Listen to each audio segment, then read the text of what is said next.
सातारा जिल्ह्याची लाईफलाईन म्हणून ओळखलं जाणारं कासचं धरण हे आता ओव्हरफ्लो झाल्याचं आपल्याला पाहायला मिळत आहे. तुम्ही पाहू शकताय माझ्या मागे हे कासचं धरण हे आता भुशी डॅमच्या स्वरूपात आपल्याला वाहताना पाहायला मिळत आहे.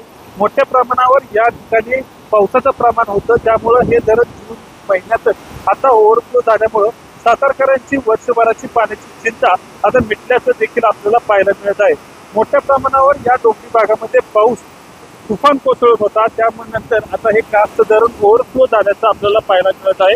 यावर्षी प्रथमच एवढ्या मोठ्या प्रमाणावर पाऊस झाला, त्यानंतर जून महिन्यातच हे धरण आता ओव्हरफ्लो झाल्यामुळं सातारकरांच्यात एक आनंदाचं वातावरण देखील निर्माण झाल्याचं आपल्याला पाहायला मिळत आहे.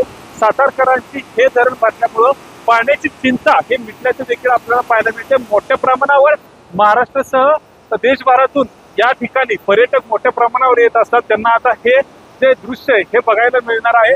वाहतं पाणी त्याचबरोबर भुशी डॅमचं फील देखील या कासच्या पठारावर आल्यानंतर पर्यटकांना पाहायला मिळणार आहे.